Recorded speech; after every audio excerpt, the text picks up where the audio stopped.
आज अपनी किताबों की अलमारी सेट करते हुए मुझे अपने रिसर्च के समय की कुछ ऑब्जर्वेशंस मिली। सोचा उनमें से कुछ चीजें आप लोगों से साझा की जाए, बहुत जरूरी हैं, सुनिएगा जरूर। अपनी रिसर्च के दौरान एक पैटर्न मैंने बच्चों में बार बार देखा। एक बच्चा था जो रोज सुबह जल्दी आता, गुड मॉर्निंग मैम बोलता, सवाल पूछता, क्यूरियस रहता, बहुत एक्टिव दिखता। लेकिन एक बार क्या हुआ कि वो आया, उसने गुड मॉर्निंग नहीं किया, वो बहुत शांत, चुप, उदास जाकर अपनी सीट पर बैठ गया और बिल्कुल चुप किताब खोली। किताब तो खोली उसने, लेकिन उसकी आंखें खाली थी, उसका ध्यान नहीं था उस पर। और यही पैटर्न मैंने कई और कक्षाओं में कई और बच्चों को करते हुए भी देखा।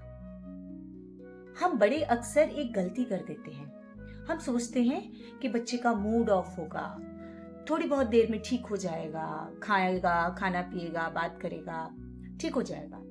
लेकिन हम ये भूल जाते हैं कि ये शायद एक हेल्प सिग्नल भी हो सकता है।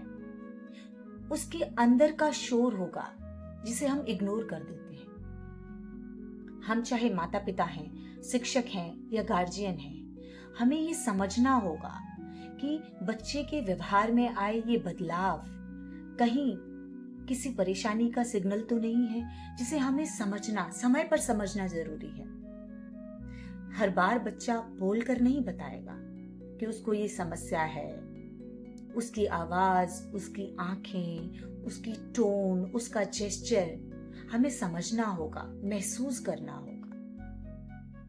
माता पिता के तौर पर हम अपने बच्चे को बहुत अच्छे से जानते हैं, एक शिक्षक के तौर पर भी समझते हैं। तो आज से एक आदत डाल लीजिए, अगर वाकई में आप अपने बच्चे को बहुत बेहतर तरीके से समझना और उसकी मदद करना चाहते हैं, कि सिर्फ 5 मिनट के लिए चुपचाप अपने बच्चे को ऑब्जर्व कीजिए और आप उसे और ज्यादा बेहतर तरीके से समझ पाएंगे।